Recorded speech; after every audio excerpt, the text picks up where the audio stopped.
Hey dudes, welcome back to my channel, Salamat 2020. For today's presentations on statistics and probability about computing the mean of a discrete probability distribution.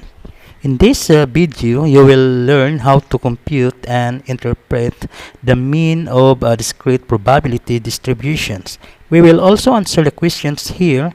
What does the mean and probability distribution tells us? How do you interpret the mean and probability distribution?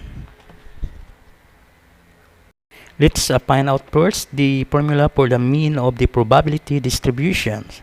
Our mean here is equal to x sub 1 multiplied by p, a quantity of x sub 1, plus x sub 2 multiplied by p, a quantity of x sub 2, up to the x sub n multiplied by p, a quantity of x sub n. Our mean here is written in a symbol as mu in our Greek letter. To sum up all the terms together, we may come up with the sigma notation or summations. That is, the mu is equal to the summations of a product of x multiplied by p of x, where the x sub 1, x sub 2, x sub 3 to x sub n, these are all the values of the random variable x. Our p x sub 1, then p x sub 2, then p a quantity of x sub 3 up to p a quantity of x sub n. It is a corresponding probabilities of the random variable. Okay dudes, let's do our first illustrative example. So example number 1, the number of spots. Consider rolling a die. What is the average number of spots that would appear? In rolling a die, meron tayong 6 possible outcomes. The die can show any number from 1 to 6. So it could be represented by a sample space that are the elements from 1 to 6. So we have here the step number 1 to find the average number of spots. So step number 1, they construct the probability distribution for the random variable x representing the number of spots that would appear. So to construct the probability distributions, probability distribution consists of values, a random variable that is representing the number of spots that is represented by variable x, and the corresponding probabilities of the values that is represented by p of x. Since there are 6 possible outcomes of the random variable, which is represented by number of spots, that is 1, 2, 3, 4, 5, and 6. And to find the probability of its number of spots that is represented by x, the corresponding probability is 1 over 6. Since the number 1 occur once in the rolling a die, isang bisis lamang siyang lumabas yung number 1. But the denominator, which is 6, since there are 6 possible outcomes, that is 6. So it becomes 1 over 6. And the number of spots 2 occurs also once. So it corresponding probability is 1 over 6. And 3, same with the others, 1 over 6, 4, 1 over 6, 5, 1 over 6, and 6, 1 over 6.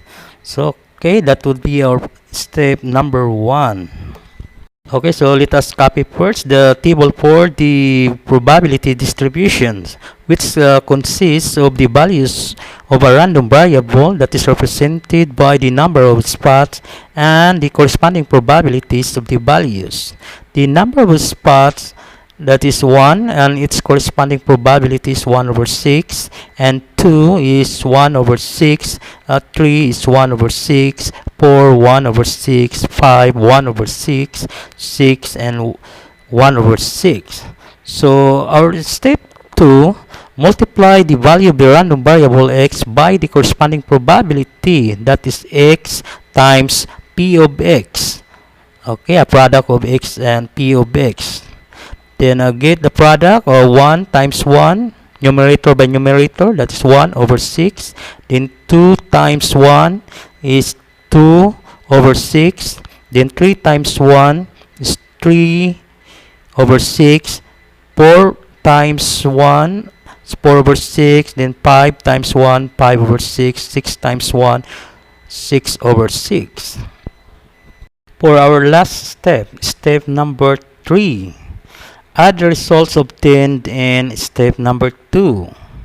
To sum up all the values of the product xp of x, 1 over 6, 2 over 6, 3 over 6, 4 over 6, 5 over 6, 6 over 6, we may come up with the sigma notations, or the summations of a product x and p of x. And 1 plus 2 plus 3, that is 6, plus 4, 10, plus 5, 15, plus 6 is 21 over 6, or equivalently to 3.5.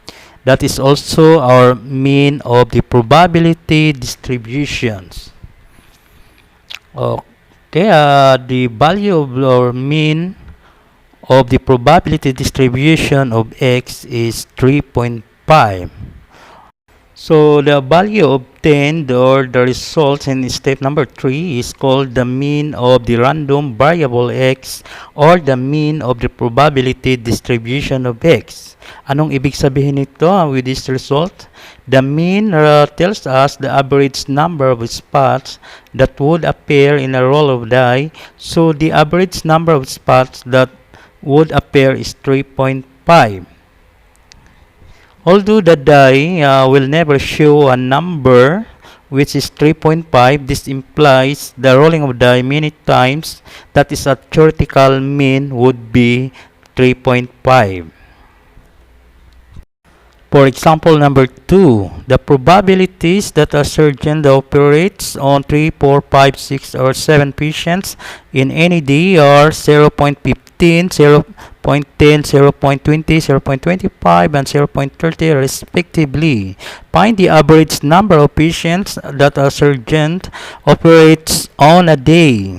So we have here step 1, construct the probability distribution for the random variable x representing the number of patients that the surgeon operates on a day.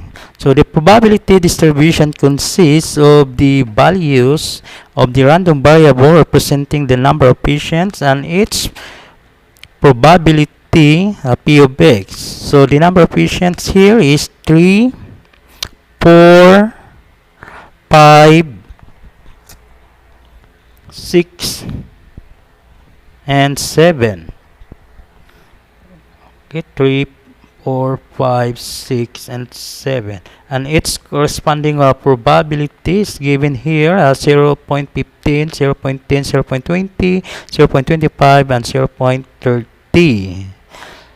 So these are the probabilities that a surgeon operates on the number of patients is 0.15, 0.10, 0.20, 0.25, and 0.30. Okay, so this would be our step 1. For step number 2, so copy first our probability distribution table. It consists the number of patients, x, and its corresponding probability. For step number 2, multiply the value of a random variable x by the corresponding probability. So x times p of x. Then get the product, 3 times 0.15, that is equal to 0.45. and 4 times 0.10, that is 0.40, then 5 times 0.20, that is 1, 6 times 0.25, 1.50, then 7 times 0.30, that is 2.10.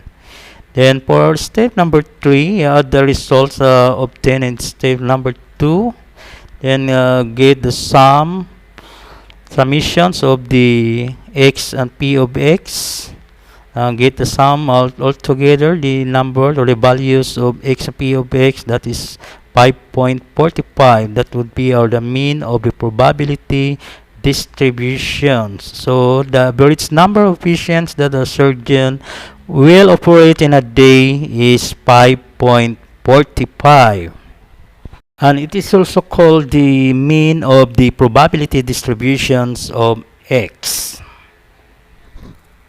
Here's our activity. Please do our prepared activity for you to practice what have you learned from our topic on computing the mean of the discrete probability distribution.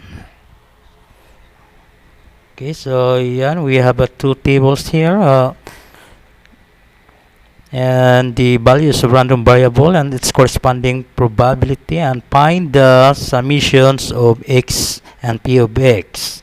And for letter B, do the following problem. We have two sets of problem here. Find the mean of the probability distributions, 1 and 2. Okay, kids, thanks for your listening, and make this channel Salamat 2020 as your home of learning.